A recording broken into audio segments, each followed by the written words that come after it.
Nice to meet you. Welcome. We will get started. My name is Jim Wilson, and I am the Executive Director of CLAGS here at the Graduate Center.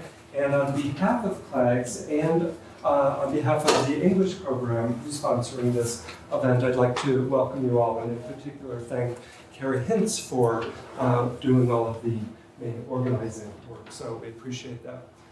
Before I introduce our guest of honor, I'd just like to take a few moments to plug some of CLAG's events. We're actually kicking off our spring semester with this event, so we're delighted to welcome you. And in 2 weeks, we will have a screening of The New Black, a film by Yoruba Richin, who is a former Robert Giard Fellowship winner, an award that CLAGS administers. Also, I should let you know that our CLAGS events calendar will be available in the glossy version very soon, but right now we'll have to settle with the Xerox copies, and they are in the back, and we've got a great lineup for the fall. We have speakers, we have former fellowship winners presenting their work, and we will be continuing our Performing Queries series this semester, and that will include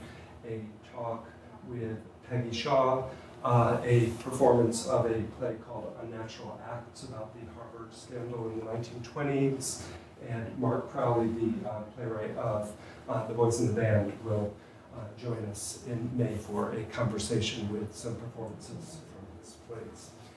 So without further ado, let me introduce Lance Weldy. And Lance Weldy is Associate Professor of English at Francis Marion University, where he teaches children's and young adult literature. In 1998, he received his BA in Creative Writing from Bob Jones University, and he finished his PhD in English from Texas A&M-Commerce in 2004. He recently co-edited a new collection of scholarly essays about the Chronicles of Narnia, published by Palgrave Macmillan, and he co-edited a special issue on sexualities and children's culture for Children's Literature Quarterly. Currently, he is working on a book proposal tentatively titled Voices from the Fundy Closet, Queer Life at Bob Jones University. Dr. Weldy. Well, thank you so much for coming tonight. This is a beautiful building, and I have something for you to doodle on if you didn't have anything to begin with, and you can pass it out, pass it around. I don't know if there should be enough copies, but you can look on other people if you need to. It has my my contact information if you have thoughts about this presentation, and we were talking at lunch earlier today, and I think it was a really good idea that Carrie brought up, is that if there are things that you're thinking about that, or if there's places that you're thinking of that, as far as presses or publishing houses that are would be interested in this kind of thing, this is an interesting kind of project because it's trying to reach two different kinds of audiences. And so I'm not going to be speaking the whole 2 hours, probably speak around an hour, and if that's just depending on how the spirit's moving, and then we'll take it from there. And so if there's questions that you have also, or if there's stuff that I'm bringing up, or stuff that I'm glossing over and just getting over quickly, just write down where you think that was, or write down questions or concerns, and you can ask me about that. And so there's a little bit of an overview outline. For those of you who are from fundamentalist cultures, this is not a sermon outline, so please don't freak out. This is not a 3-point sermon that is alliterative, that all begin with the letter C or something like that. So I wouldn't do that to you, but it's just sort of a guidepost. And I did plan to write a little bit, or I wrote for a little bit of a longer talk, but I made some surgical procedures on this afternoon, so it probably will not go that far. But what I did was I cut out things here and there. So if things aren't making sense, they used to. And so ask me about those things as well. So I'm going to just start off here and make sure I have my clicker and everything, because I will be using colorful pictures to keep you involved. I would like to thank everyone for coming, and this is a really thrilling opportunity and experience for me. And I, want to first of all thank the CLAGS and the Department of English for co-hosting this talk.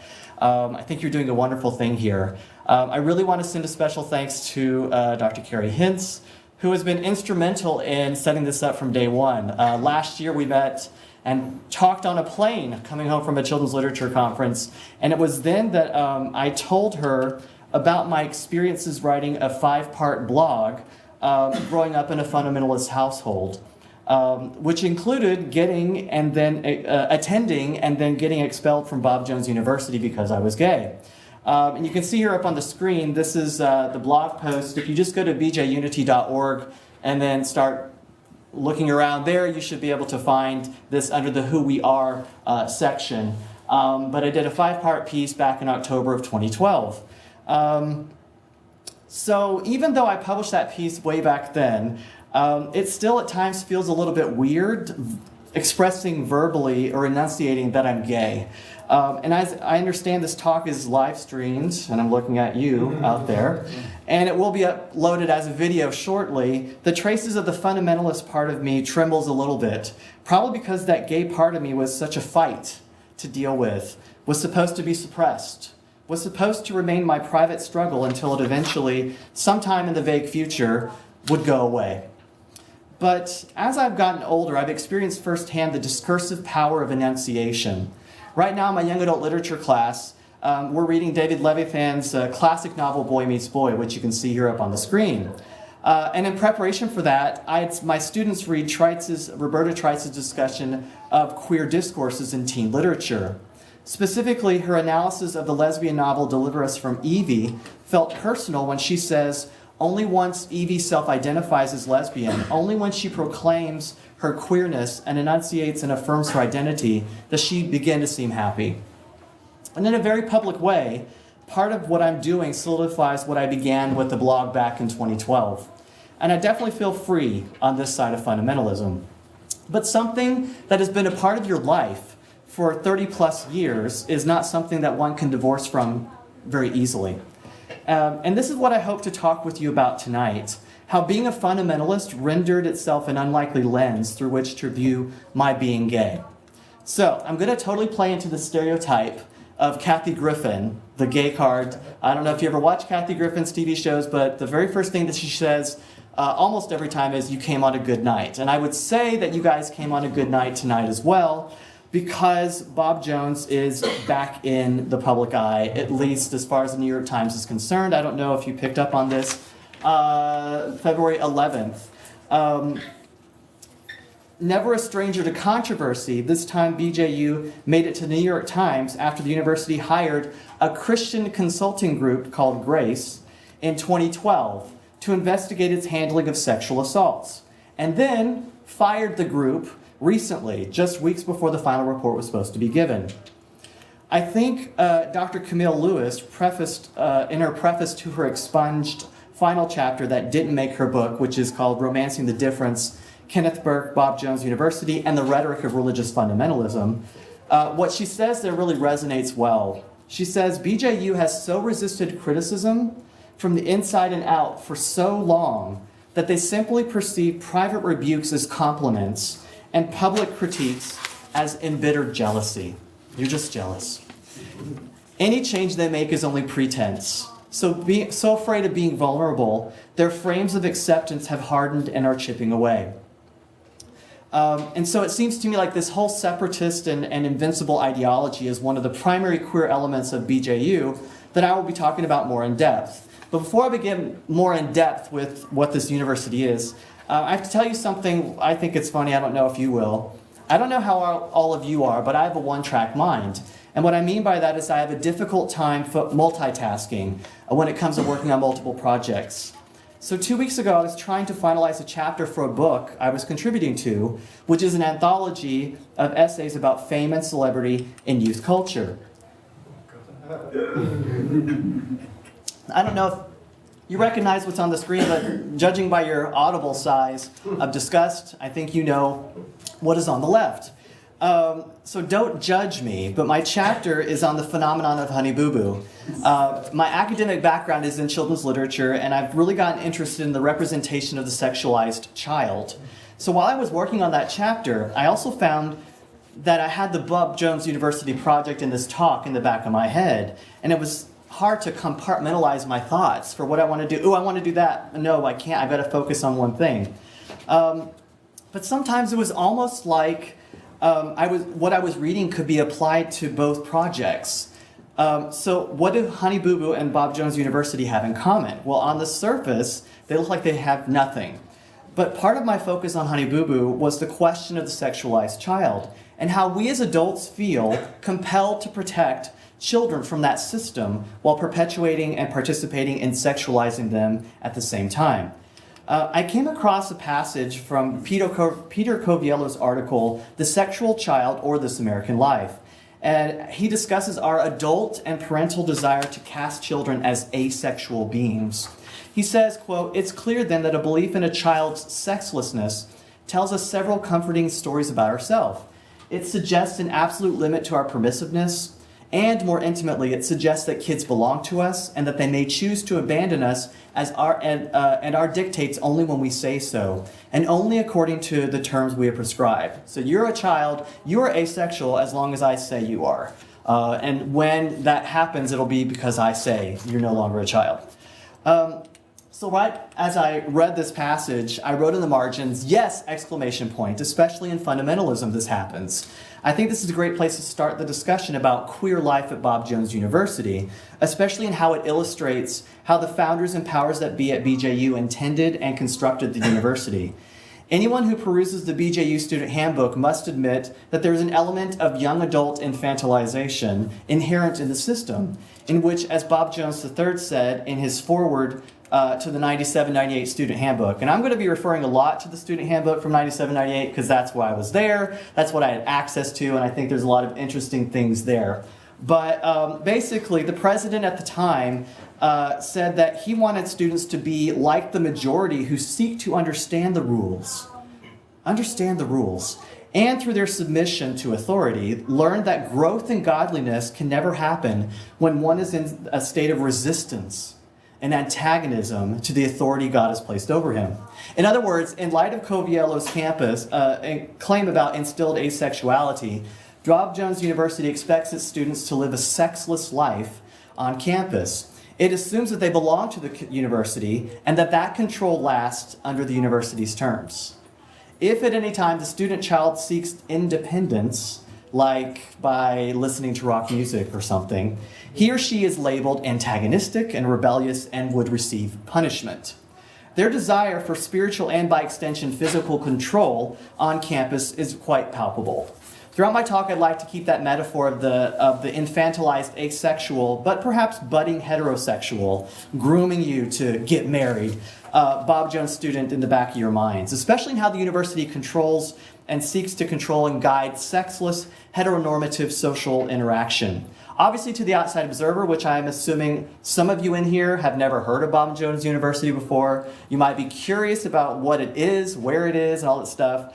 This prescriptive environment to you may look extremely problematic and becomes even more complicated to any queer student who falls outside the norm. Okay, so before I go on, I want to take an informal survey. How many of you in the room right now have personally been involved with fundamentalism? Okay, it's quite a bit. How many of you have not ever been involved or personally attached to fundamentalism at all? Okay, so it's sort of half and half. I'm really surprised by that. I actually see a couple of people here that I recognize from our organization. I'm really glad that you're here showing up for this. But I asked that because this book is trying to answer two different kinds of questions. And the first question is for insiders. Am I alone? We talked about this at lunch today. Part of what I really want this book to do is to reach LGBT questioning kids in any kind of religious environment to think, to be able to see and identify themselves in what people who have come before them. And I think that that's something I really believe strongly in this project, to let other people know you're not alone. But for outsiders, And if we can get to this in this talk, I'm going to be talking to you about a lot of the rules and a lot of things that happen there. Probably the first thing that's on your mind is, why would anyone in their right mind consent to go there on their own? And so there's two different sort of paths that I think this book I want it to do, and I think that there's some overlap, but I think that these are the two sort of main things that I'd like to cover here. So let me talk about who I am. Like, what kind of ethos or credibility do I have? I'm a second-generation college graduate, but more importantly, I'm a second-generation BJU graduate. And you can see on the left, that's actually the president. He came newly to the throne, I think, in 1971. I think that was his first year, I forget. But that is my mom, who I think is the cutest ever. She had to wear a wig because it was the hippie movement, and they didn't want to look all hippie when they walk on stage. So you had to do something with it, cut it or do whatever. So this is in 1971, and then I graduated in 1998, and I stayed on as a graduate assistant until I was expelled in October of 1999 for being gay. So in short, I lived it in both senses of the queer word. After being expelled, I moved back home and eventually received a master's and PhD in English at State University. So I was able to complete what my goal was. Currently, I specialize in youth literature, and last fall, I began serving as the GSA on campus at Francis Marion University, which is also in South Carolina, but is a public, small, regional university on the other end of the state near Myrtle Beach. And I've also been newly elected, a newly appointed board member for BJ Unity, which is a not-for-profit charitable organization incorporated in the state of New York. And you can see from the picture, the last time I was in New York City was in June 2012 for the Pride Parade. And I was really excited. It was my first Pride ever. I'd never done anything like that before. And I believe we walked down Fifth Avenue, so like right in front of here. So it was such an amazing, surreal experience. It was a coming out experience for me in a lot of different ways.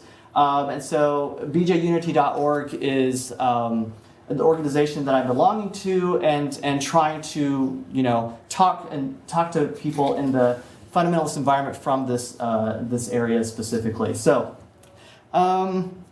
how did I get from BJU to BJ Unity? I won't be able to tell you all of that, but I will talk a couple of points about that. But I think before I also begin, I need to say that I am not bitter. And if you're from fundamentalist universities, I got kicked out. Do I sound bitter? Do I look bitter? And you can be honest. Do I look a little bitter? You might find this laughable. Like, why would I even have to say this? I'm not bitter. But bitter has become a blanket term in the fundamentalist and BJU apologist circles. They use it to dismiss anyone who questions anything about BJU's actions or policies. And in the Facebook era, this term usually gets ascribed to the disaffected online community. They're the disaffected. I find that a fascinating term anyway. But they think if you're bitter, then you just can't let it go. You can't move on. You had a bad experience, suck it up, leave, and forget about us, sort of a thing. In my mind, this is a simple rhetorical strategy designed to silence any injustice, similar to the ideology inherent in the infamous 1994 BJU video that recently resurfaced online. In a seminar entitled Scriptural Principles for Counseling the Hurting, Bob Wood, who was the executive vice president at the time, gives his philosophy for how you're supposed to heal from abuse. He says, at one point in the seminar, he says, are you willing to get over it? Are you willing to accept the fact that what has happened, that this has happened and there's nothing you can do about what happened in the past? Are you willing to believe that God forgives and forgets and can clear your conscience and give you the right thoughts? Are you willing to believe that it was the least important part of you that was offended? That least important part of you that he's referring to is the body. And at one point he calls that the throwaway part, which I think is really interesting. In other words, someone might have been wronged or physically abused, but everything's okay because the body is not eternal, so it shouldn't matter as much. Let it go. So when I think of someone bitter, I'm thinking of someone who cannot move forward, who's always living in the past. And for me, I did move on, and I even worked hard into getting back into the good graces of Bob Jones University. So after I got expelled, I went on to school other places, and I fought to get back and to be forgiven. And in fact, I was told that I was prayed for in chapel in 2002 while I was working on my PhD. And some of you are snickering, but that was like a big deal, because if they prayed for you in chapel, it's a good thing. They're not praying for your heart to be changed. They're praying for you because you're a representative of the university in that capacity. So I landed a tenure track position. I really don't have any need to be bitter with any of this stuff. So let me talk a little bit, because some of you probably don't even know where Bob Jones University is. It's a private, non-denominational Protestant university in Greenville, South Carolina. It was established first in Florida, then moved to Tennessee, and it's been in Greenville since 1947. Since its beginnings, it's had its share of controversies. But if the average American has even heard of it, it's probably because of the Supreme Court ruling or of his Bob Jones' third appearance on Larry King Live. Other than that, it's possible some of you have heard about the strict rules or the urban legends about the blue and pink sidewalks on campus. That's an urban legend. It's all right. Some notable people who have attended there include Tim LaHaye, who co-wrote the Left Behind series, so thank you. Also Billy Graham for one long semester before he left. And Rich Merritt, who is in the building right there. That's Rich Merritt right there, second to last row. He wrote his memoirs, Secrets of a Gay Marine Porn Star, and then Code of Conduct, and his newest one is Spiritual Probation. And so he has quite an interesting story to tell too. So check out his work. So let me talk a little bit about fundamentalism and Bob Jones, and then get to the queer stuff. What sets it apart is its fundamentalism from other liberal arts religious universities. They consider that a badge of honor. And so, as Mark Dahlhaus noted in his 1996 book, An Island in the Lake of Fire, Bob Jones University, Fundamentalism and the Separatist Movement, fundamentalism in its original use was simply another designation for theological conservatives, those who believed that the Bible was error-free, the error-free Word of God, who accepted the historicity of miracles and the status of Jesus Christ as God incarnate. Dahlhaus argues that BJU was founded as part of a fundamentalist subculture to continue countering liberalism and to have a place to perpetuate this ideology to young people. And he says that separatism can easily be interchangeable with fundamentalism. So this emphasis on separatism is one of the main catalysts for BJU parting ways with Billy Graham and other institutions.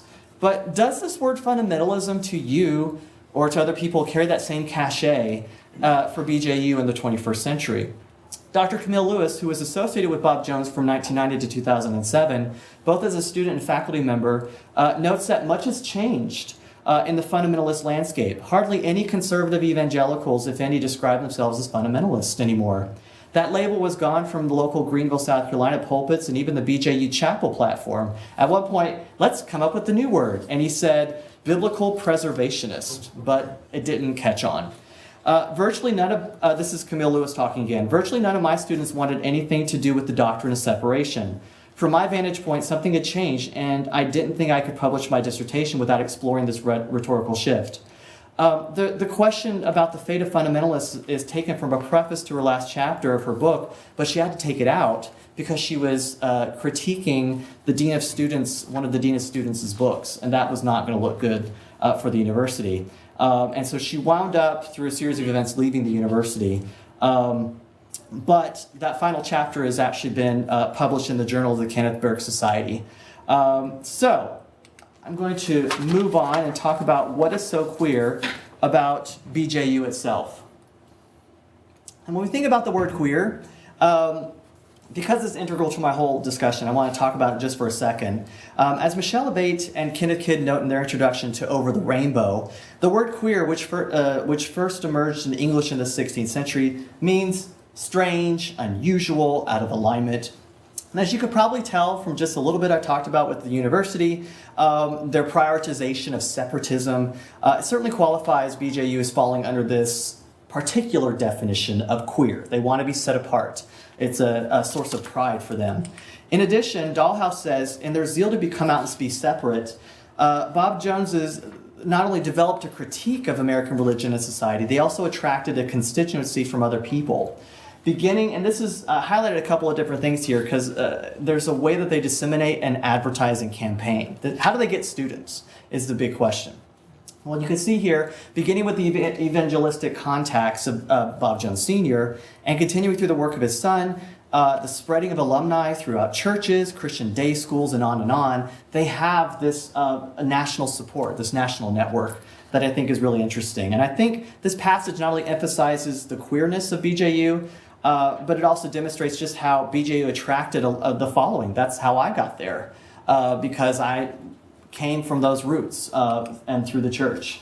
I don't know if you have this on your list of things, but I'm going pretty quickly through. I'm going to skip these three major subpoints about queer things. I could talk about this, but they didn't want to be accredited for the longest time. The president, even up until 2003, gave his reasons for why we shouldn't do this. Now they're nationally accredited, which is a whole conversation we could have later on. Another thing that they're known for is their interracial dating policy. In 1960, he published a pamphlet, Is Segregation Scriptural? Well, the fact that there were no African Americans allowed to attend at this time probably answers the question that this is presenting there. At my point, when I was there in 97, the student handbook said that there is to be no interracial dating, and students who date outside of their race will be expelled. Students who become partners in a interracial marriage will be expelled. Students who are members of affiliated with any group or organization which holds interracial marriage as one of its goals or advocates interracial marriage will be expelled. I never thought about that part. Like, if you're even affiliated with an organization,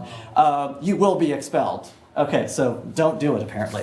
All right, so I could go through that. The third subpoint that I could go into, but I'm not going to, is access to the media. If you were a student,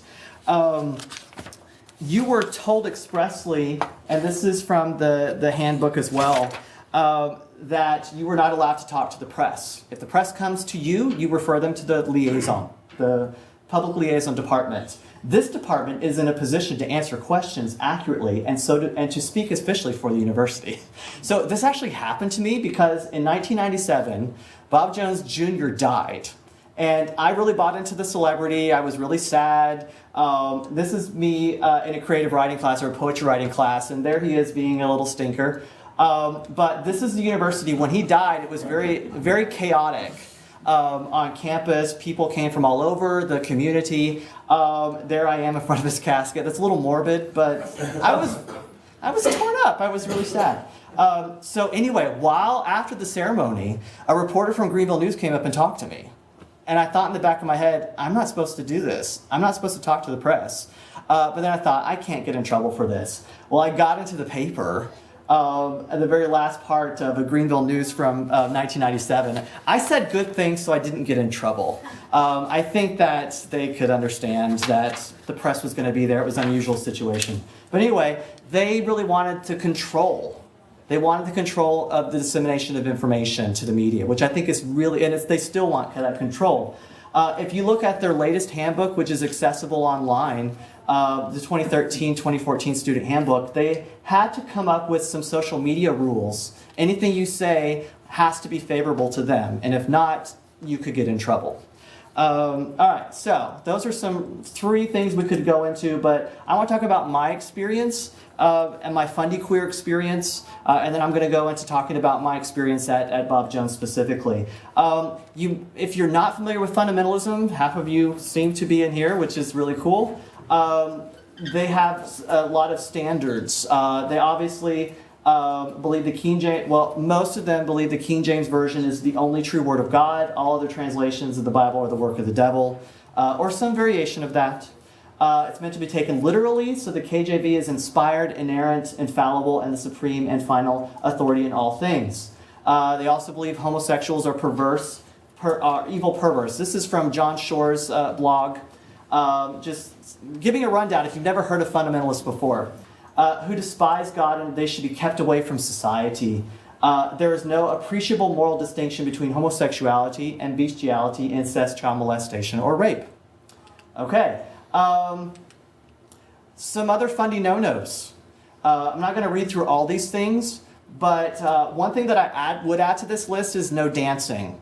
So if you happen to see a poor white guy trying to dance on the dance floor, he might not be able to dance because he was never allowed to dance or go to school dances or anything like that. That would be on this list as well. You couldn't go to the movies. No drinking alcohol. No cursing. No long hair on men. Those sorts of things. So I lived this for the most part, and I still don't think I'm bitter. So I'm going to go on here and talk a little bit about one other thing. Okay, so as it's here that I like to put forth my first part of my queer identity, the Fundy queer identity is. As Eve Sedgwick puts early on in her book, Tendencies, she was excited to see how the word queer in the early 90s was being appropriated academically in unexpected ways, along dimensions that can't be subsumed under gender and sexuality at all, the ways that race, ethnicity, post-colonial nationality crisscross with these and other identity constituting and identity fracturing discourses. Indubitably, her mention of discourses that are identity constituting and identity fracturing resonate the most with me, because I found my gay queer self fractured by my Fundy queer self that had constituted my identity because I grew up in the church. So as my story is going to show, my two identities were both very personal and created a debilitating epiphany when both of them converged in a very shameful and public way on campus. Needless to say, there was no culture shock to me. I knew what I was getting into. In 1993, I went on a bus trip from St. Louis to the university as part of a campaign for high schoolers to go and stay on campus and stay in the dorms and go to classes. I actually had a good time, and I filled out a college application while I was there because I knew I wanted to go there. I believed it was the best of both worlds, Christian and academics. Don't laugh. Here I am on my 16th birthday wearing the BJU sweatshirt that I bought while I was on campus when I went down there. I was so academically minded that I participated in the limited early admissions program at BJU the summer between my junior and senior year. So I took 2 classes, History of Civilization and General Psychology. And in the General Psychology class, this is like 20 years ago now. It's really sad. But we talked about sexual behavior in psychology. Dr. Mazak, who got his PhD in New Testament interpretation, talks about sexual behavior and says, Satan doesn't create things, he perverts them. This is my class notes from 1994. So he talks about the Kinsey Report, he talks about Masters and Johnson, and then he talks about homosexuality and sexual orientation. And then down here, you probably can't see it, but I asterisked 2 passages from the Bible, which in fundamentalist, with our language, we call them clobber passages. But you see Romans 1:26 and 1 Corinthians 6:9 were attached there. And he is still of this mindset. If you Google Greg Mazak, he is still believing marriages between a man and a woman. So my gay queer experiences. I haven't really talked about that up to this point, but why don't we begin? I knew I was gay from early on. I knew I was attracted. I explained in more detail on my blog how I was unintentionally excited by a religious comic tract that I read as a child and how I acted on my attractions in junior high. This is actually taken from a Jack Chick tract called Wounded Children, which is supposed to be a cautionary tale for being gay, because you will just wind up going to bars and being dissatisfied with yourself, and you might get the gay cancer, which is what he referred to, and then he puts an asterisk and put AIDS at the bottom of it at the time, because this is the 80s. So I was actually sort of excited about this picture, but it wasn't supposed to make me excited. I'm going to skip this because it's a poem that I wrote about, and I'm running out of time. So why don't we talk about actually getting to campus? I was really excited to go. It sounded like, I don't know why people, would think this is a horrible place to go. I was all excited. I really wanted to be there. I thought it was the best place that I could be. But I had some trouble adjusting, because in the dorms, and this has since changed, but there were bells that told you when to wake up and when to go to bed, or when lights out were. So this is from the dormitory handbook from '97, and there was a rising bell from Monday to Friday by 6:55 a.m., you had to have your feet on the ground.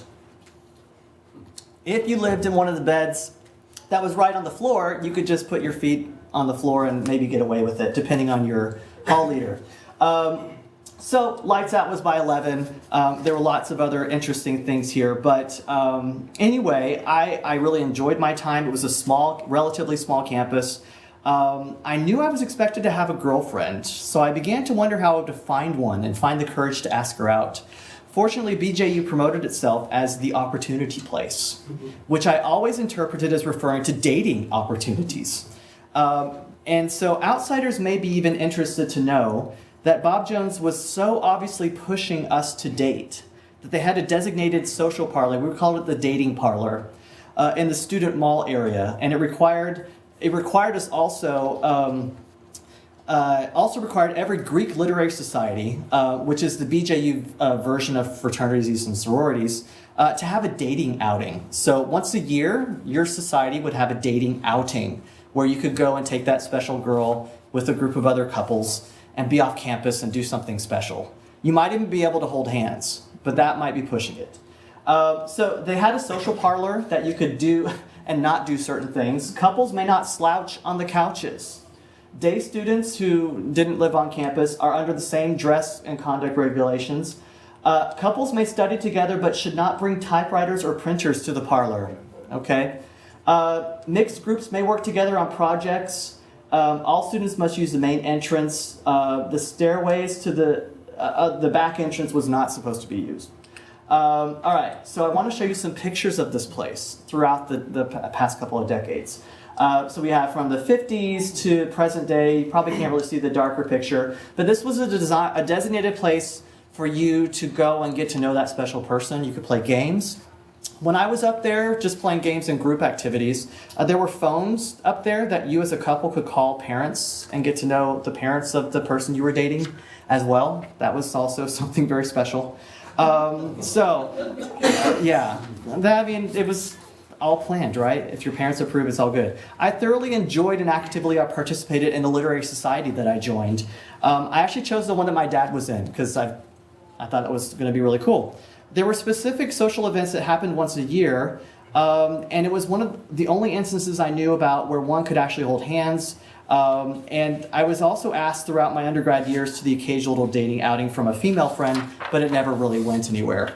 And there's actually a couple of pictures of me with these. It was just the thing to get your picture taken at the outings or the concerts that you would go to. They actually had this thing called Artist Series, which usually happened once a semester and was either some classic play or some opera or special concert production. These were exclusively designed for you to dress up and take that special girl out as if you were on a date.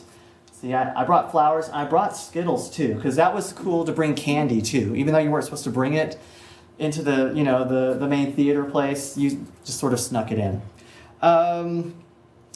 So let's see. So in the late 90s, my friends and I were, understanding that the dating environment had changed from the 70s, and so people were going on group dates. And though no one ever really said it, it felt like we were viewing these events as more of a requirement to fulfill rather than, oh, I can't wait to date, sort of a thing. So before I knew it, I was an upperclassman, and I started to hear a faint voice of disappointment in the back of my head. My parents had gotten married right after college. I was nowhere near that. I had no serious prospects. And so the Fundy queer part of me was quite indulged to get a glowing letter. You can't see it, the type is too small. But here I'm being praised by the president for not only receiving no demerits all year, but also being on the dean's list both semesters. So I was actually sort of, indulged by that. The Fundy queer part of me thought that was really cool to get a glowing letter of support from the university. But while I was having no luck with the opposite sex, I was developing a great platonic friendship on campus and was also meeting my physical needs off campus with non-BJU guys. As an upperclassman, I had a car that I could park on campus, which opened up unexpected opportunities off campus. But I never messed around with anyone off campus who was Bob Jones related because I didn't want to make have anything either circle to do with the other person, the other side. Students had actually been shipped, or in that's in BJU terminology for expelled, for attending off-campus stuff. So you'll see here, this is my favorite line, I think, of the whole handbook. It is the business of Bob Jones University to know where its students go and with whom they associate. So if you think about that whole infantilized thing, it's our business to know where you're going. It's like telling your dad where you're going at night, sort of a thing. Therefore, dormitory students must have permission to date off campus. Dating off campus without proper permission may result in expulsion. So, so that was a big no-no to date off campus. I was also well aware, this is why I also didn't really tell people anything, that around Bible conference, which is a week-long series of sermons that you get to, it's our version of spring break. So instead of, yeah, it's so sad now. But instead of spring break, you got a week off of classes to go to see 3 or 4 sermons a day, pretty much. So I was actually more tired after that week was over than, when classes were actually going. But during Bible conference, there would be times where people would get convicted from sermons, and then they would start turning themselves in, and then other people would become collateral damage from that. So they may admit that they'd gone to see a movie at the movie theater or something like that, which is you could be expelled for that sort of a thing. So I kept the gay queer part of me closely guarded. I was not telling anyone anything about me, because I didn't know who I could trust, or if someone were put in a position, they might have to give me up or turn me in to, survival, if they wanted to survive there. So damning information was actually cultural capital on campus. And what I mean by that is that you could really be socially mobile if you knew the right things and told on people at the right time. And so that's sort of like, again, this whole turning in culture was very present, and you would every once in a while hear about someone who was shipped because they found a pregnancy test in their trash can in their dorm room. So that would be enough to imply that there was sexual activity and major no-no, and she's gone, sort of a thing. Let's see, this is, it expects the cooperation of students to enforce the rules. So what happens if you don't tell? What happens if you know someone is pregnant and you don't say anything, and then they find out that you didn't know after all? Well, they have a rule for that in the handbook.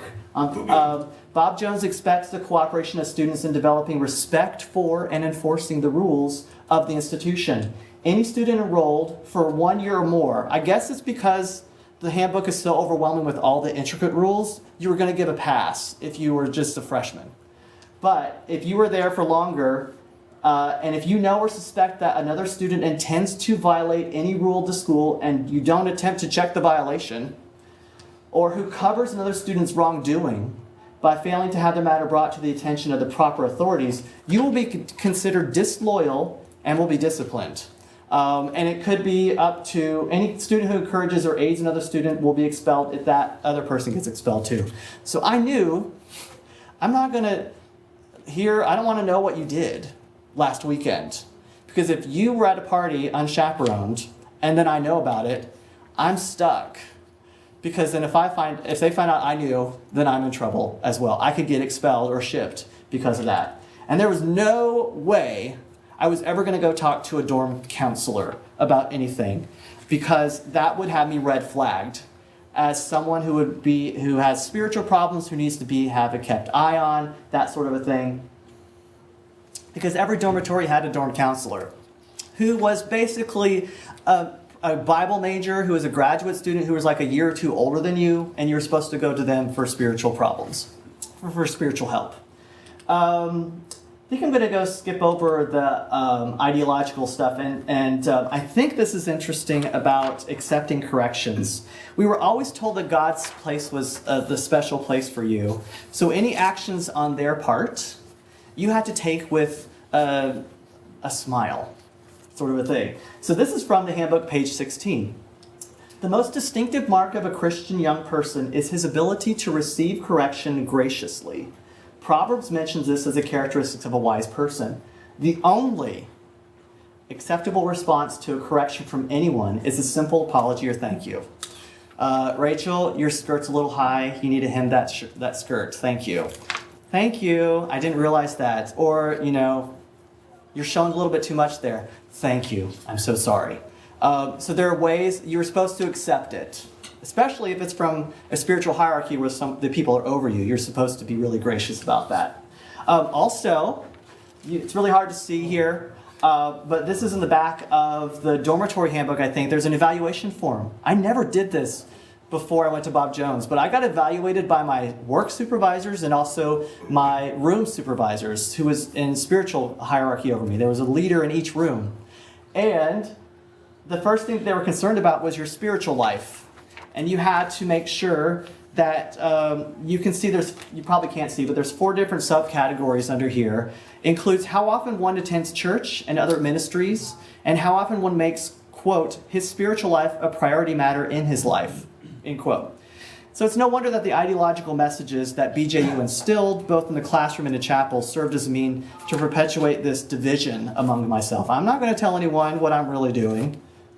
All right, so perhaps ironically, I developed a strong platonic connection with the guy in my literary society who shared many similar interests in music and culture. Andrew Bolden and I were from the same age, from the Midwest. We worked in the same department of the library. And throughout our friendship, we talked about our future goals and desires and how we wanted our weddings to be and all that sort of stuff. But we never talked about being attracted to guys. That was just a no-no. And we were best friends.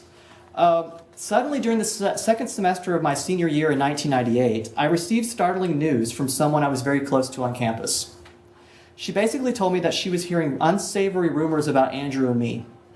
And while she didn't tell me to do anything other than be careful, I knew it was coded language, that I should distance myself from Andrew and the negative reputation that I had been unknowingly creating for myself. Looking back, it probably didn't look good that Andrew and I were singing show tunes down the sidewalk together. Probably wasn't a good idea. But I was naive-ish at that point, and there was nothing going on between us. So we were just having a good time in this community. So I began to feel fear and uneasiness, not only because I was not good at confrontation, but also because I was really scared. I thought people might think I'm gay, and that freaked me out. I wasn't fooling myself into thinking that I was Arnold Schwarzenegger masculine. I knew that. I knew I wasn't buff. I knew I wasn't, that uber masculine guy, right? I actually thought I was something more like a safe Dick Van Dyke kind of a person who was musical, who was sensible, he was conservative, he was friendly, and he was non-threateningly straight. So, I could be around girls and I won't try to make a move on you or something. But maybe I was fooling myself even then. Furthermore, I understood that rumors were dangerous to campus. They begat seemingly innocuous conversations with hall leaders and dorm counselors, which in turn could put me on their watch list. And I didn't want that. I was extremely impressionable, and I actually distanced myself from Andrew, and I regret that to this day. It was horrible, but I was doing it to save my own skin because I didn't know what was going to happen if I kept that friendship. I didn't know how it was going to look, or I was going to get called into the dorm supervisor's office and say, what's going on between you two? So I was really upset, and we saw each other a couple times after that. We both graduated. It was awkward. But fortunately, Andrew actually submitted his own blog to bjunity.org, and we actually reconnected over 10 years later. And I actually went to his church and sang with him in Atlanta when he was still living there. So that was the first time we really talked was like a 5-hour phone conversation. What in the world happened to you? And that sort of thing. So it was a great reuniting. So back in 98, I graduated. And I decided to stay on campus because I hadn't really thought about going anywhere else.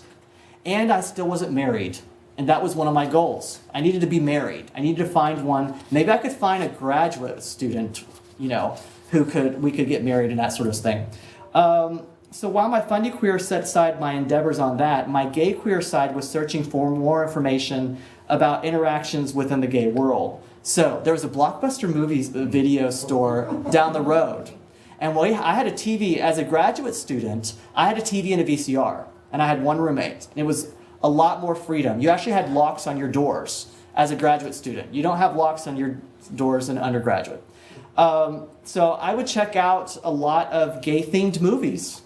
That was pretty dangerous now that I think about that, just checking out movies from Blockbuster right down the road from the university. So this is one example of a movie that I watched. In the back of my head, I thought, I wasn't really comfortable with any Hollywood representations of gay life.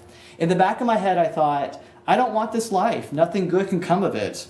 And just as I cringed at the lack of realistic representations of pastors' families on TV, so I resisted being gay queer because of the lack of self-identification of the gay culture that only seemed to include extremely fit, athletic, maybe vapid, beautiful guys who were more than likely self-destructive or consumed with their own appearances. I know I wasn't mostly that kind of a gay person, but I really hadn't seen any other kind represented in any media. So even though I was meeting guys, I never identified as being gay queer. I remember even writing during this time that I was not going to be gay by the time I reached 30 years old. I'm not going to do it. It's going to happen. By 30, I'm not going to do this. It seemed that I knew this kind of life wasn't for me and that I had no intention of being gay. I didn't realize that it wasn't a choice I could just suppress. I even took my curiosity and went to a gay club in town. That was pretty dangerous for me. And I also broke a very important rule at this time. I actually started physically interacting with another graduate assistant, male graduate assistant.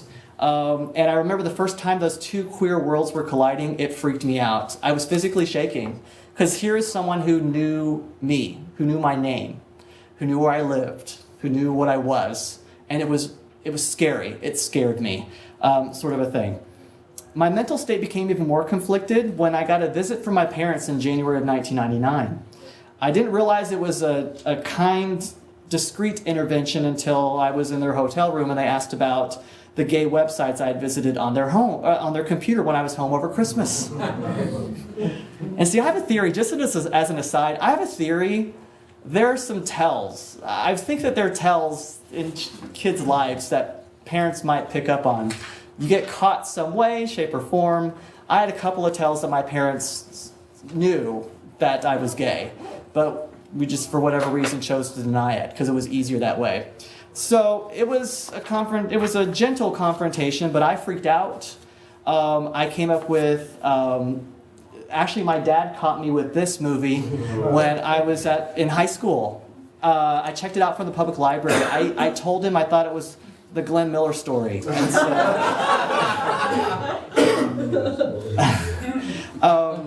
I don't think he bought it, but anyway, so make a long story short, I told them that I hadn't been with any guys yet. I was just jealous of how they looked, which was half true. And so we just sort of dropped it. But then comes the time where one Thursday in early October 99, I went to nearby Furman University to do some research on a paper for class. And while at the computer, I also went to certain gay websites. And it just so happened that a former or current Bob Jones University student was sitting next to me. So he confronted me and told me that he was going to have to turn me in. So he asked me what my name was. What do you think I did? I gave him a fake name. In a panic, I didn't know what else to do. But I knew that things would never be the same for me. So my time at BJU was over. I just knew it. I knew it was done. Needless to say, I had difficulty focusing the rest of the day. I was trying to do, you have those times where you make pacts with God that you'll give up everything if you can stay the same. I was reading through the book of Psalms. I was trying to find all these passages to be of comfort. The next day, Friday, I went to my classes as scheduled, wondering when, not if, wondering when I would get called in. It happened right at the beginning of my 10 a.m. class. I was taking an English class. I received a note from my teacher telling me to go directly to the Dean of Men. At which point, I remembered my senses. It was just all surreal. I was numb, but I remember walking over to campus, to the administration building. What I do remember from the visit is that my visit with the Dean of Men, John Dalton, was punctuated into a morning and an afternoon appointment because of a personal tragedy that his wife was going through. Oddly enough, I thought this would somehow bestow sympathy on me, but I was sadly mistaken. I was told I had to go by Monday. I expressed my desire to stay. I still remember that. I said, I want to stay, but to no avail. In an instant, I had been transformed from a model BJU student employee to someone who was apparently beyond their ability to reform. After the initial shock that this was really happening, the Fundy queer side of me began to think my wounds were from God, that this was a sign that he still wanted me for his purpose, and that I should glory in his tough love. So when I knew I had to explain the news to my sister, which was a whole other story, she actually stopped me from telling the truth. And that sort of, it's not her fault, it's not an excuse, but I had the courage, I was going to tell her, and then she told me, I don't want to know, don't tell me. So that moment of providing clarity was diffused for another 10 years. Unlike most people who are shipped, I was not shadowed by a hall leader for the rest of my time there. I think maybe it was because I was a graduate assistant. Usually if you're an undergraduate and you're told you're expelled, it means that you're going to have someone shadow you for the rest of the time that you're there so you don't do anything stupid or vandalize anything or go crazy. For the next 36 hours, I occupied a bizarre liminal space on campus. I was neither employed nor a registered student, unrecognized by the administration as anything other than reprobate or unclean. Yet, I was still there. And I was attending a soccer game with my sister, like regularly scheduled. Word gradually spread that I was leaving, and friends showed their support, but I don't know what they would have done if I had told them the truth. We'll never know. I called my mom if I could come home, and she said yes. And that entire drive back up to Illinois, I couldn't stop thinking about the shame that I brought myself and the guilt I felt for abandoning my sister on campus. She was a freshman at the time. I had no clue what to do with myself or to tell my parents when I got back home. My transcripts blatantly read, "Withdrew at request of the administration." Withdrawn. So I felt like this shame indeed was like a spider's web that I'd written about earlier, but I didn't tell you about that. It would never go away now, and indeed the question would come up when I applied for graduate school. But I don't have time to get into that. It's on the blog if you're interested about what I did. So I'm going to stop the narrative for now. I think I've run out of time, but before I turn it over to you for questions, comments, whatever you want to do, I want to say a few closing things. First, a reporter from Charleston, South Carolina interviewed me over the phone 2 weeks ago about the talk I was giving. And when he asked how I'd gotten expelled, and I told him it was because I was turned in, he was surprised because he had just seen the BYU Idaho video. Do you know which one I'm talking about? It made the rounds on Facebook like 2 weeks ago now. I wish I could show it to you, but it's basically referring to watching porn as a spiritual battle, and then it dramatizes a soldier rescuing his fallen soldier friend from behind enemy lines. So basically, this video assumes that all people who watch porn are so obsessed that they can't function. Like you watch it 18 hours a day or something. Near the end of essentially the main argument of the video is that we are not to listen to our friends who say don't get involved or be a tattletale because people struggle and they need our help.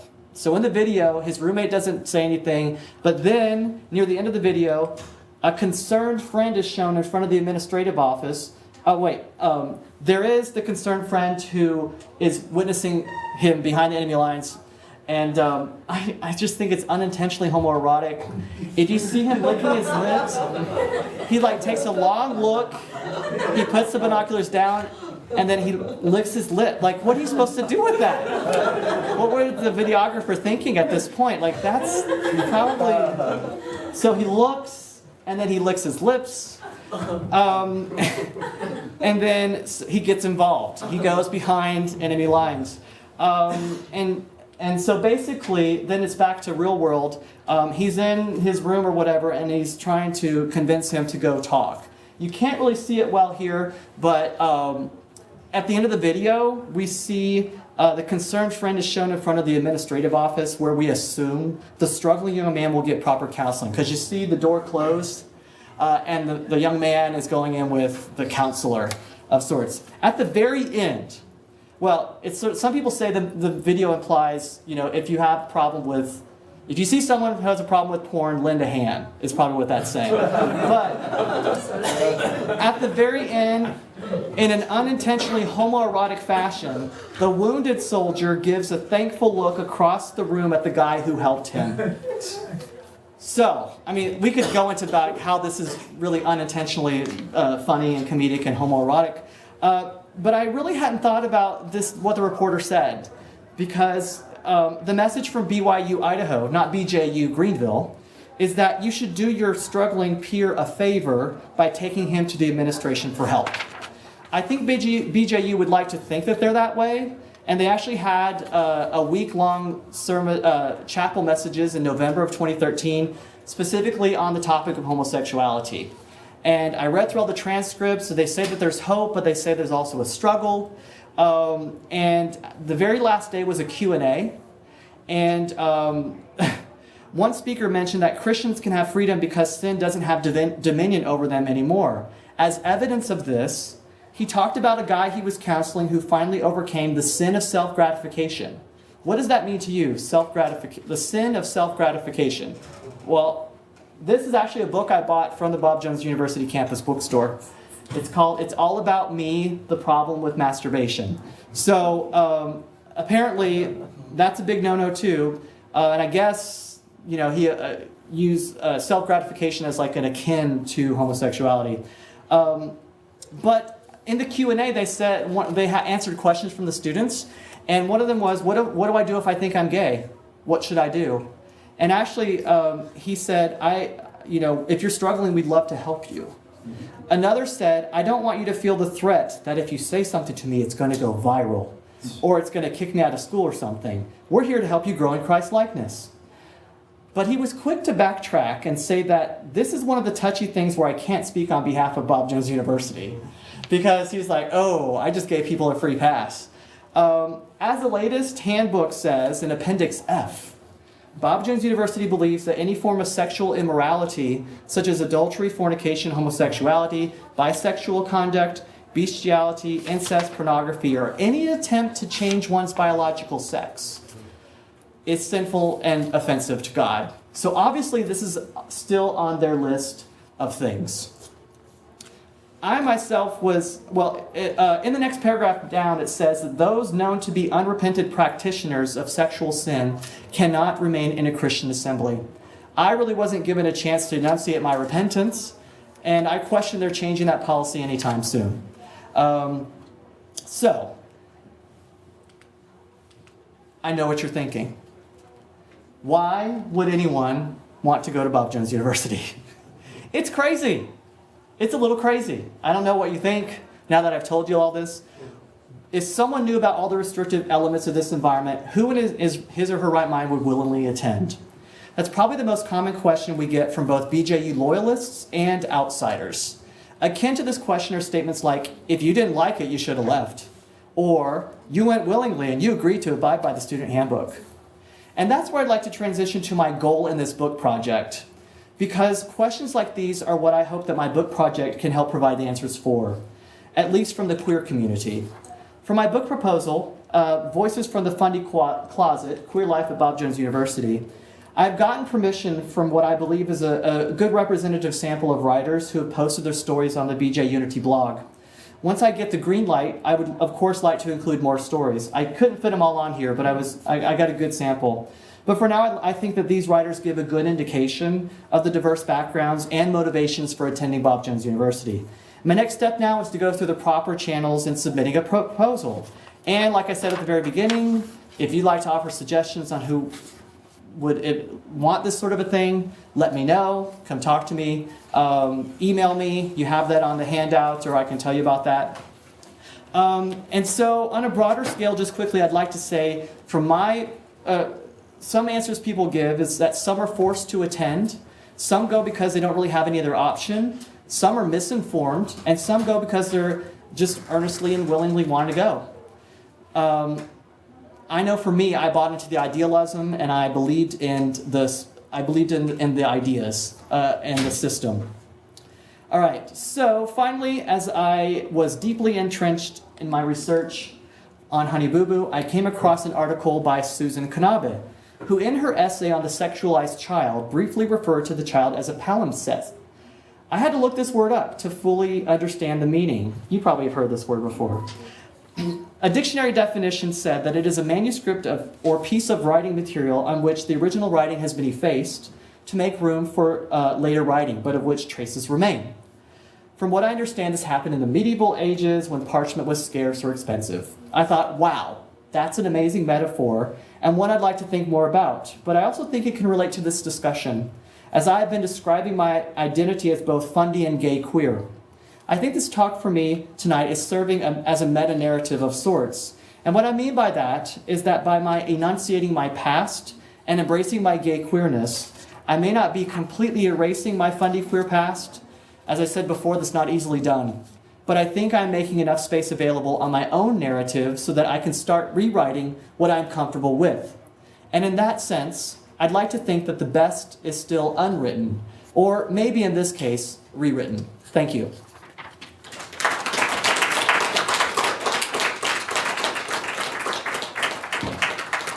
Okay, so thoughts, questions. I got a pen.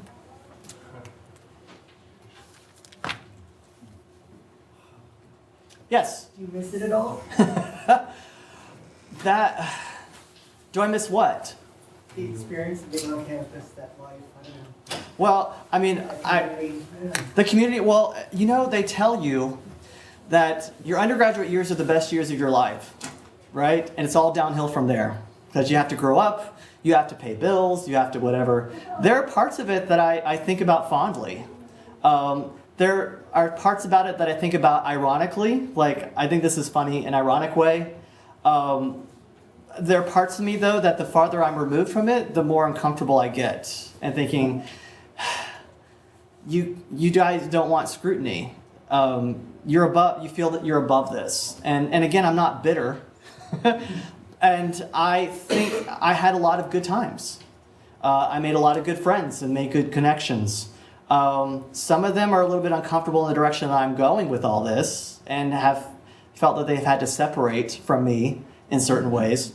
But there are other people I could open it up to who have had a history with Bob Jones that are in this audience today as well, who probably are thinking a couple of different things they might want to add to any of that as well, and I would let you guys jump in if you want to. But I think for me, I have a lot of good memories.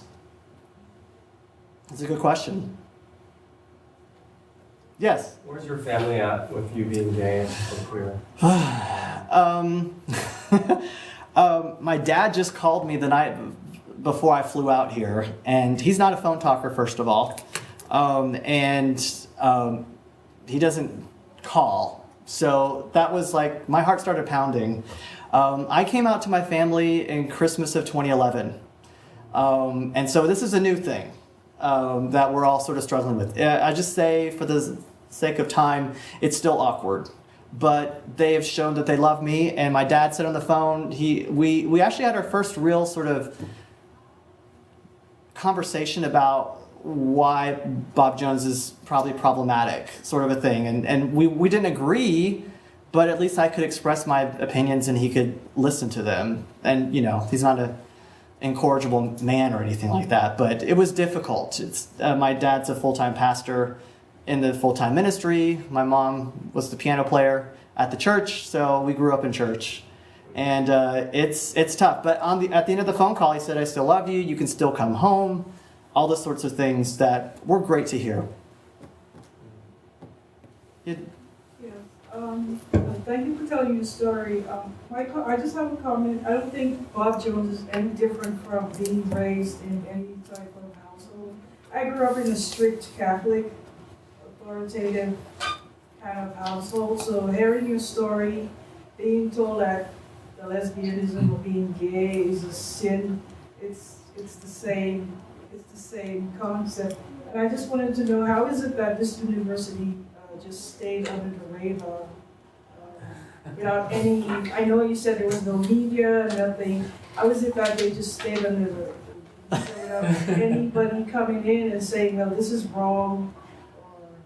Because if you do, you're gone.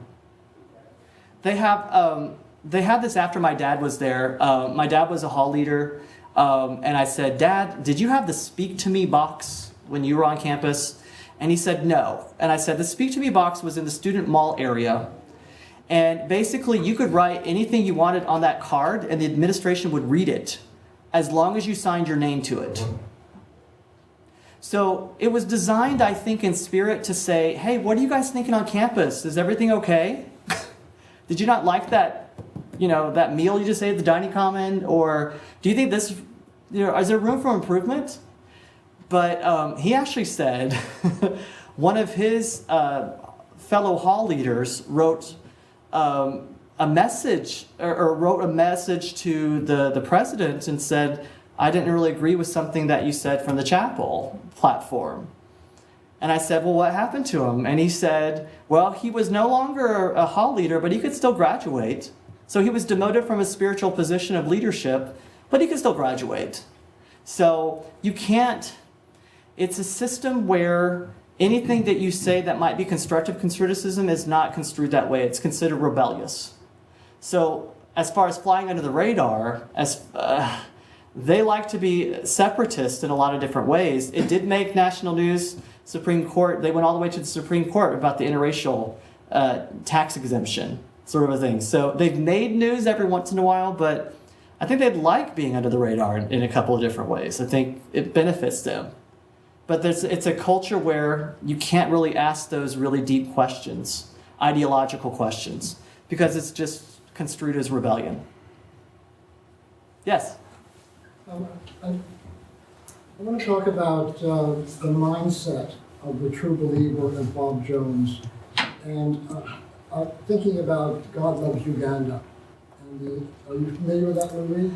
No. It's a group. It's a missionary center in Middle America, mainly young, maybe 19 to 24, who absolutely believe that they have the right to convert Africa. It's the new colonization of Africa. But what's striking about it is like Upward with music. I mean, these kids are so convinced that they are doing the right thing, have no sense of the arrogance of their position or of the history of colonization. And, and I think that Bob Jones is the kind of place where these kids go to school and get programmed. So I'm just wondering, I'm talking about the straight kids. Okay, yes. I'm talking about the straight kids. Because hopefully all the gay kids will at some point come to realize that it's a hostile environment. But how do we address detoxing or deprogramming that kind of mindset, which is a privilege? You have God's word on your side. It would also figure with how they deal with homosexuals here and there. But it's just we're seeing so much in Africa now with white missionaries, usually framed as older, but these are young people. I think that from the fundamental perspective, that's been a mission from Bob Jones since day one, of reaching the lost through the gospel, whether that be the African American community or abroad. And so I think from we talk about this in online forums about something they had on Bob Jones campus, they still do, I think, called Mission Prayer Band, where they meet every Monday, I think, after supper, and they pray for different missionaries. So the missionary emphasis, they even had a missionary emphasis week, I believe, once a year. It's very strong on campus. So I think that's something that you would find on that campus is the reaching the lost wherever you may go. The question that you asked about how to diffuse that, I think it doesn't gel with the ideology of the patriarchal system, the privileged system that, well, people joke. On the Bob Jones University crest, there's a Latin statement that says "Petimus credimus." It translates roughly to "we seek, we believe," or "we trust, we believe." But a lot of people, even before my time there, roughly translated that in a snarky way to mean, it means I'm right and you're wrong. And so basically that's sort of in a nutshell how they operate, in the sense that there are a lot of earnest people on that campus. There are a lot of people who are very earnest and show Christ-like love in a lot of different ways. I think the overall system there is easy to get caught up into because you have something that they use as an authoritative. The Bible is authoritative. And so I don't see that being diffused anytime soon if they're operating the same way that they've always been. They like to say they have a softer image now. The part I didn't read from you is that, this is a family business. Senior, junior, the third, Stephen, who now has stepped down and will apparently be gone by May. So we don't really know where the future leadership lies. But it's a family business. And even though people thought when Stephen stepped up as the president, things were going to change. But it turns out that was just sort of a front, like a facade. We changed a couple of things here and there. Women no longer have to wear pantyhose on front campus. Wow. Women can wear slacks at different places on campus now. So that's a really important question. Let me ask it a different way, a little harsher question. Do you feel that you were brainwashed, and at what point, and I don't want to, this is not an attack upon belief, okay? Mm-hmm. I'm just talking about how people are programmed in this authoritarian environment, and at what point you realize that you, perhaps the word is not brainwashed, but you know where I'm going? There's a cognitive dissonance there where, for me, maybe I've got the easy way out because I'm gay, so I I don't fit. Bye. I don't fit under your construct anymore. So it's easy for me. But if you're someone who is a white male, married, hetero, it's going to be a little bit harder. It happens. Sometimes it takes a scandal.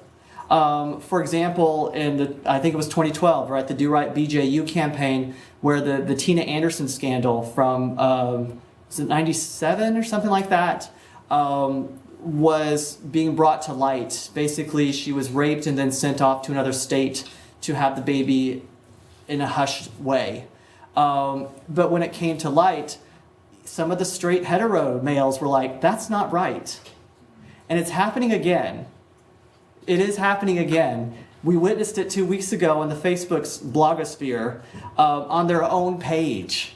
Because if you know anything about the university, they police everything about them that they control. You can't write any dissenting thing on their webpage or it will be gone.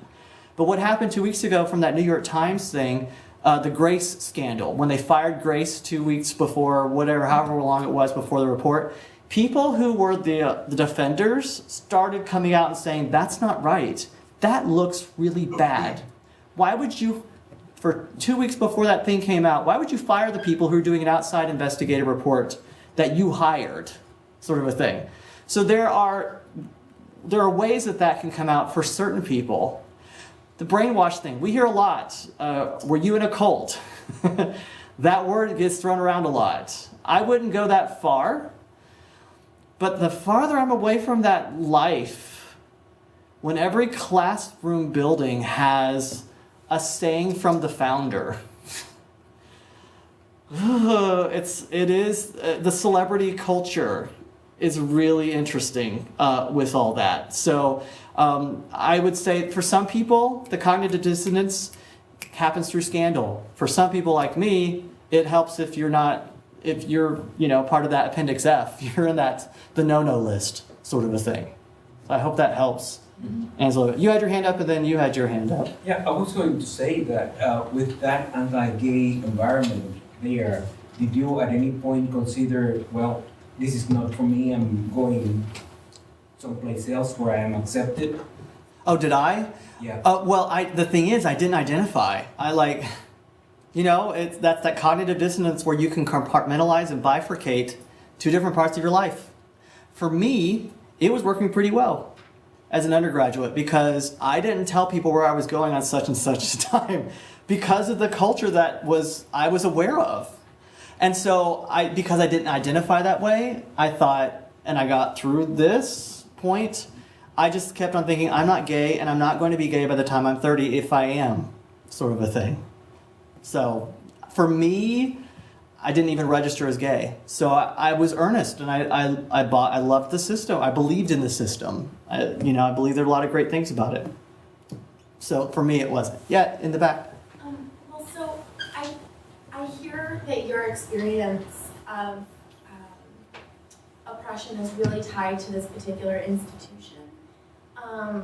And I feel like there's actually a much more pervasive implication of fundamentalism in our country, in our politics, when we hear people saying, you know, if a woman is raped and she becomes pregnant, that must have been God's will for her to have this child. And I wonder if you feel like you can extrapolate from your experience to a broader hegemonic Christian project that still exists, and whether you feel like you have reconciled Christianity with your identity, or whether you think that there are larger problems within a broader system. Those are all good points, and I think that once I can get this, sort of established, Camille Lewis, who I quoted several times, is an American religious scholar and is all up in doing research on the university itself. So again, that's more focalized than the broader fundamentalist spectrum, because that again is. Because the very basis of fundamentalism is separating, they separate from within themselves too. So Bob Jones separated from Bill Rice and the Moody Institute and all this sort of stuff. So that would be really hard to then say they're all in one camp, because they don't want to be in any all one camp. But I think it's a good point. I showed that one clip about one of the problem things that I think goes beyond Bob Jones is the way to counsel victims. There's the nouthetic counseling, which is, just if you had problems, just go from the Bible. That's all you need. It's our standard authority. And so I think to answer your question, I think that's a worthy topic. And I think I would love to do something down the line with that connects with this or expands on this, because I think that, the queerness or the coming in from that point of like, this is weird, this is crazy, why did I even do this? There's lots of other people that are, straight or heteronormative who could also stand up and give their stories. And like my story is just one story from the queer community too, which is why I think I want a lot of people say, because I don't represent everyone. But well, and my experiences are obviously very different from yours, and I did not go to a university like that. But I find that I feel that there are like sort of two camps, right? People who were fundamentalists and come out and are totally anti-religion, and people who come out and want to synthesize. And I think it's hard that there's not a lot of communication between those camps within the queer community. Well, and I think Jeffrey Hoffman, who's here, is the executive director of bjunity.org, and Safety Net just launched, right? If you wanted to tell people what Safety Net was, because that might be something. Safety Net is an umbrella organization that you may have heard of organizations like the one we and of course BJ Unity and other Christian colleges who have somewhat large LGBT alumni populations that have emerged over the last few years to support students and alumni from LGBT, particularly students and alumni from those colleges. It's an interesting question that you ask, and I can address it a little bit. I think I deal with a lot of Christian college alumni because of the work that I do. I am myself Christian, but I'm not an evangelical Christian, and I work in the Episcopal Church, which is a very affirming denomination, and that's actually what saved my faith for me personally. But I work with a lot of Christian college alumni, not just from Bob Jones University, but from what we at Bob Jones would have considered to be liberal Christian schools around the country. And the overwhelming experience that I have is that probably 50% of the alumni of Christian colleges that I know identify as either atheist or agnostic, which asks a larger question, I think, as to what the purpose of those schools is and is actually being met. And that's not just the LGBT alumni. I'm talking about Christian college alumni in general. I know more people of faith who've gone to state schools than I do, or secular colleges than I do people who've come through the Christian college system. But Safety Net is actually an umbrella organization where we're hoping to help to the embryonic organizations that are happening. I mean, this is it's an organic movement that's happening, and of course, I have my own metaphysical reasons for why it's happening, but there's a metaphysical emergence in the last 5 years or so of these LGBT groups just spontaneously springing up among alumni. And BJ Unity's genesis was very much an organic Facebook kind of phenomenon. And yet, immediately we tapped into this larger network and we realized that there's a tremendous need. Almost every day I get an email at bjunity.org from a young person at a Christian college somewhere saying, I want to start a GSA. I want to start, or I've just recently graduated, I want to help the gay kids that I know that are on campus. How can you help me help them? And so Safety Net, which I'm on the board of, just launched last week in California, Los Angeles, and that is sort of to address an umbrella kind of, and also the word I'm looking for is not in my head, but an incubator basically for those kinds of things. And it's a growing movement. But BJ Unity itself is not a religious organization or company. So like none of these organizations is, and Safety Net is not either. We support everyone with a common experience. Yes. How has your faith changed from? I avoided the question because, and this is piggybacking on my dad's call 2 nights ago. Do you still go to church? Do you go to church anywhere? Well, not for a while. When's the last time you read your Bible all the way through? Not for a while. When's the last time you read the New Testament all the way through? Not for a while. And he said, well, there's more than just Baptist churches out there you can go to. There's Methodist. Did he say there's Reformed Presbyterian? I could go there. I grew. Yeah, like, and it's part of me, like the funny part of me feels really guilty, but like this. Right? Yeah. Part of it's guilt that you grow up with. I did that. I grew up in the church. I went 3 times a week.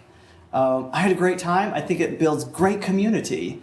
For me, I'm just taking some time off, and I still identify as a believer, but a stagnant believer. Has it been since you were expelled, or sort of since leaving that world, it just kind of... Now you sound like a dorm counselor. When's the last time you read your Bible? When's the last time you started talking with God? Maybe you need to get back into that. When I was expelled and I went back home, I lived as a monastic life as I could in central Illinois. There was no outlets to find entertainment. And I had a great time. I lived with my parents. I couldn't do that again. They were great to take me in. They didn't have to do that. But they worked at the church. So I was there. I was a Sunday school teacher. I played the organ. I was heavily involved. When I left home and went to other schools, I tried to make efforts, but then it would sort of like dwindle off. Because I was into my studies and I would make an effort each time I'd move, and then it would just sort of filter off, and I just would feel guilty and then not do it. So, yeah. So it seems like, and I've seen some of this in different places in the country, where you see these groups that are emerging now, and it seems like these businesses, these schools, family businesses or what have you, like the funding, is it dwindling? I mean, are they going through a funding crisis because they're being, as I would think, just absolutely ridiculous? A couple of things. They're now nationally accredited. I did not know there was such a difference between national and regional accreditation until the Facebook world informed me about this. What is the difference? National, for their perspective, is like a religious sort of it's not, I'm probably butchering all this, but the hierarchy it's not on the same level as regional, but it makes them feel good and they can receive federal funding. But there was such an anti-accreditation rhetoric from almost the beginning that it's just sort of interesting how they flipped, and now we can. And there's rumors that they're trying to get regional, but that will never happen in my academic opinion. Your other question was about numbers, and some of you probably know the numbers better than I. Like, Eddie, back when you were there was probably how many undergraduates? Back in the dark ages. When I gave tours, we were told to put 6,000 students, and I think they... Inflated that? No. No? It was probably that much the dorms were full. Now we know dorms are not full, and they're counting every single possible person to try to get to 3,000. So in 20 years, it's dropped in half. I asked you because you were there at probably the pinnacle. Like, did they have the Show My People, or was that Show before? My People. Okay, Flyers, the TV shows, the traveling groups. So it was their version of like televangelism, pretty much. That they had their own TV show. So that was probably at the apex or the height of the popularity. And to your point, when Jerry Falwell went down the slide at PTL, when PTL fell apart, they were so appalled at that they had to separate, and not just separate, they shut their TV show down in 1 week because they didn't want to be associated with Jerry Falwell and all of that, and they literally shut the magazine, the TV show, a couple of other things went dark that quickly because, to your earlier point about separation, Jerry Falwell was evil, PTL was evil. We cannot be associated with the world like them, and people are going to think we are because we have a TV show. And so now the numbers are dropping to, I don't know, what's a 2,500? Is that a safe estimate? Somewhere around there. So the funding has dropped, but they're getting federal monies now. But are they able to still have their segregation policy? I didn't really explain all that. Rich probably could explain that way better than I. But they did away with the. They started first letting in African Americans who were married because they couldn't intermarry with the students because that would be horrible. Then they started single, and then they did away, well, according to the Larry King Live from 2000, the interracial dating ban was lifted like magically. We were not expecting it. I was at home. I had already been expelled at that point. I watched it from home. Bob Jones is on Larry King Live. Gotta watch. And it was after George Bush was going through the presidential campaign, and he spoke at Bob Jones, and then people started to scrutinize Bob Jones. So you mentioned earlier, how do they stay under the radar? Well, sometimes they creep back up. When the president, and back to the 80s, presidential candidates would come and speak all the time. I don't think anyone's come since 2000.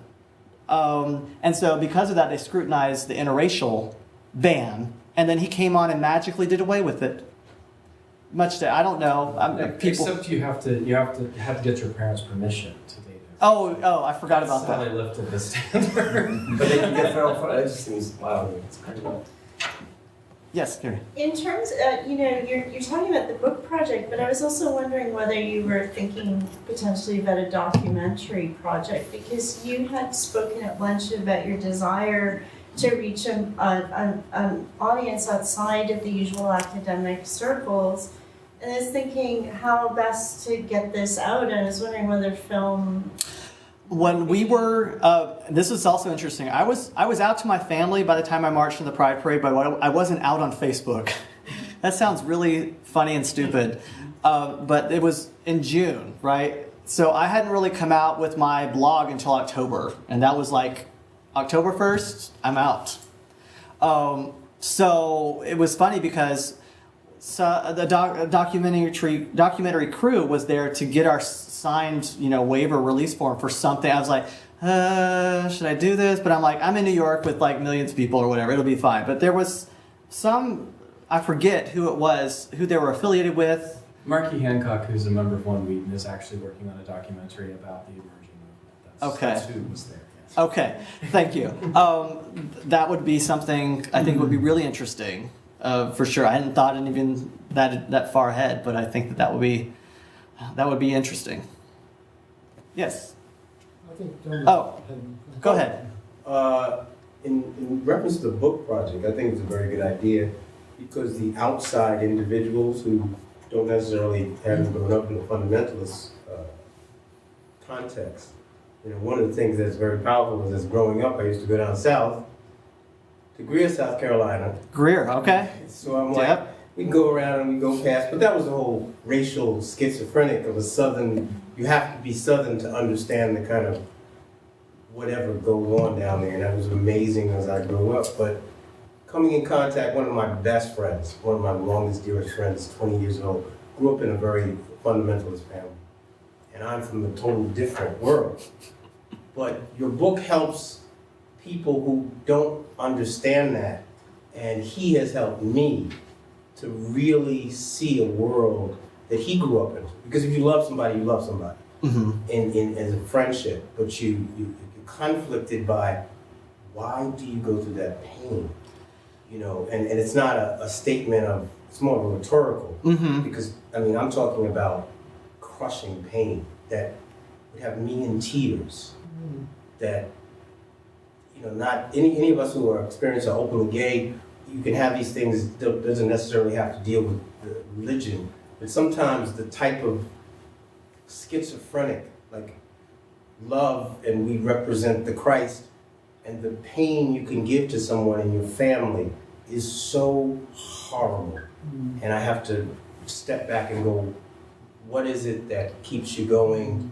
And I'm talking about people I've seen that literally, you know, some of them are not here from that pain, but you're able to talk about that from a place, and that's necessary for some of us who are outside of it, you know, so that's important. And of course, a lot of different, because folks are in a Christian context, and I'm more sensitive now, is that it's a container, and if you only know that container, it's not your fault. Mm-hmm. You know, and I'm not saying that, you know, you grow up, your family, everybody you know, everybody, it's just hard. What do you do? You know, and what I've learned from my friend, you know, everybody. And it's taken I call him the king of Job, because he has had the patience to allow his family to develop. So I hear that when your father says, and I can understand hearing that from your father, that's a lot. It is. Mean, my friend's, his father's still talking about, well, you know, if you meet a nice woman, 25 years, Dad. Come on, you know. You said a lot of really powerful things there. The religious shunning, I think that happens for anyone who, gay or straight, leaves the university, the family, the bubble. You can face immediate the ramifications of that. You could be shut down, cut off from everyone because the university says so. And that just sounds really crazy when you say it out loud. But if you can use verses as proof text, if you can find a Bible verse that some way can reinforce that decision that everyone needs to make about being separate from the world or abstain from all appearances of evil, that's a really good one. You can pretty much do a lot of pain and a lot of hurt. And I was interpreting what you said at first, like, why would you stay in that kind of pain? I was thinking, well, the guilt is probably fundamental to the sermons, because everyone is sinful, as we're taught, and so everyone can have something that they can improve upon. And so everyone should feel convicted at some point. But there was no way I was ever going to go forward at one of those altar calls at church, or at Bob Jones. And they would have, at the beginning of every semester, they'd have evangelistic services where you could then confess what you at home or whatever. I'm not going to do that. I've already told you the cultural environment. I am not telling anyone anything about what I did, because I don't trust people. But thank you for that. It's I think that's good learn. It's because we can't, you know, just to love my best friend, and to see the pain, and it's something that it's not a part of my context. I mean, I grew up in New York City, and it's like New York and LA. You're just like, what do you do? It is. You know, it's just a whole different world. Yeah. But this person is brilliant, and you know, you just say, well, how does this family do this? It's a subculture, and I was telling Carrie this at lunch today. One of my good friends in Florence right now has had a revolutionary year and a half or so, because he was married and his family was in town, but then he came out, and he lives with his boyfriend now. And so we're talking to the boyfriend, we're talking about things, and the boyfriend is there, and he did, what are you talking about? And then telling an outsider to try to explain the subculture was fun practice, actually. I was like, okay, we need to do this more, because what don't you understand about what I just said? You couldn't go to movies? What's wrong with that? You couldn't listen to Christian contemporary music? What's wrong with Petra? What's wrong with DC Talk? What's wrong with any of that? Well, my friend's nieces and nephews, they must be around 8, 9, and I've met all, you know, I'm a part of the family. But Michael Jackson died, they didn't know who it was. Oh, They Okay. did not know who Michael Jackson was because the family, I mean, that's, and it was like, you know, and then the oldest daughter now, one of the nieces is like, well, she's getting a little older and they gotta send her off to, you know, Dance Theater of Harlem, and they're like, what do we do? And that's something too about the bubble. It's like, I tell people at my university now, you gotta understand, I don't know these things because I was in the bubble. Like, my life, I don't know 80s songs because I was under my parents' auspices then, and they heavily policed the radio. I can tell you religious songs. And then once I started getting independent, like around the late 90s, mid 90s, I could drive. I would have that radio station on the popular stations and learned to turn it back to the, you know, the religious station. Because you don't, like, you're in a bubble. And so I tell people, you guys, you don't understand, I don't know how to dance. I don't know what this is. What do you guys do? I don't know this song. Who are you talking about? So You missed the 80s. I missed the 80s. Sorry. I did. Yeah. First, I just want to thank you for coming in, you know, in your own time and process. I think it's really, I mean, was very moved by the compassion that was in this conversation right here. It's just, but I want to just suggest to you, without crying, that you also tell us a little more personally about what coming out means. I'm not asking for you to do that now. I'm just saying, you know, did you date? Who did you desire? What about that friend that you went to see? What kind of conversation took place? You know, when we are compartmentalized and our sexuality is separated from our humanity, it's very hard to break that. And a lot of gay people, not just religiously oppressed, if I may use those words, gay people, have the same struggle of bringing out, you know, that part of them, that sexual erotic desire, without it being pornographic, without it being dirty talk, without it being that. And that's what was missing for me in your, and this is feedback, this is not criticism, and in your own time and place, I think you become more human and more whole when you share that with And that's the part, the enunciation, the power of enunciation. I talked about that at the very beginning. Obviously, I was rushing through because I didn't want to keep you like an hour and a half or, you know, whatever this is. So this was heavily cut up. But I did say, like, this is like a step, right? Saying I'm gay and be on live stream or whatever. Talking about hooking up on live stream, I had, where is it? I actually glossed over a part here where I did have like this personal moments in that same notebook from '94. I wrote a poem about the guilt, and I used the metaphor of a spider web because that's been in the back of my head for a long time. Like, this is something dangerous that I'm stuck in, or I could get stuck in. So I was like, it's all about willpower. I needed strength and willpower to get out of this. And I'm afraid that all the eyes are going to see this. That was pretty interesting foreshadowing. And so I didn't finish it or whatever. I should turn to him. The second part is like a hookup journal, sort of a thing that I started doing in 1994. Because I was trying to like make a code so if someone saw it, they wouldn't know what I was talking about. But like, I was talking about things or trying to write about things, but like I just couldn't bring myself to go all that way in a talk like this. But notice I said physical, and I'm like the word choices that I used. I physically interacted with the graduate assistant. I could have said we hooked up. So yeah, and that's something that we've talked about with the book and how, yeah, like is this going to be R-rated, an R-rated book? But there is that comes with it. You're exactly right. I just suggest though, it's not about hooking up. It's about desire. And what are you looking for? The pleasure and desire. What will make you whole? You know, in terms of your queer or gay identity. It's too easy in a way in our culture to talk about hooking up without it being personal. And I find this for a lot of young people. It's real easy to talk about sex, but I'm more interested in how that is really integrated into the whole person and the humanity and the erotic desire. And I do want to know about your friend that you had to back away from when you went to see him. You told them you were gay?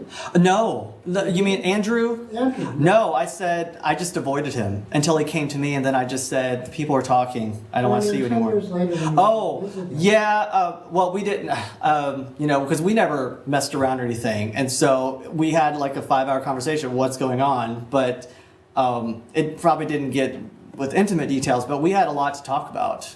That's for sure. That's unfinished business with your best friend. I'm not talking about sexual, I'm just talking about unfinished business with your best friend. It was a beautiful portion of your talk, the stuff about Andrew. And, we're both singing show tunes, and, I always thought about him, and that, he's probably gay. When I first met him, I was like, this dude is gay. And then after a while, he grew on me, and I was like, okay, I don't even think about this anymore, let's just whatever. And we just hung out, and we're sarcastic together and all that sort of stuff. But it's an amazing story. I have a couple of these interactions with people who belong or will be belonging with this BJ Unity thing. It's just crazy. It boggles my mind about the interconnectivity.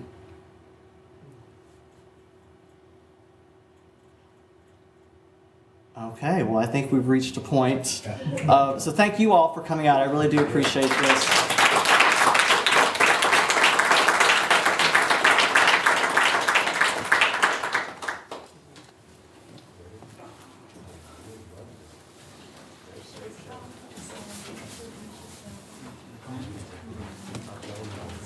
Do you have one of the handouts?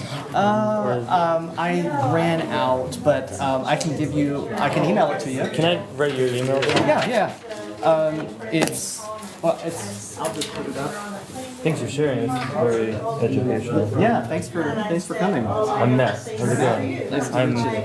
not a Christian, but I'm working on a film with a Bob Jones alum who Really transitioned to a woman for 7 years, lost his family, and then just transitioned back to a man, and is now back in a sort of. I'm Jewish. I'm not even in this world. So I'm just trying to follow the story. I think that's really interesting. Went to Bob Jones, flunked out because he couldn't learn Greek and Hebrew, he said, and then in light of his failure, picked a random wife. They were married 25 years, didn't work, started living as a woman, that didn't work. So now he's back. Now he's, no. Okay. He's back alone, but he's back Bible believing, preaching to homeless people and on the street. So that was my questions were about faith and totally understandable. Sort of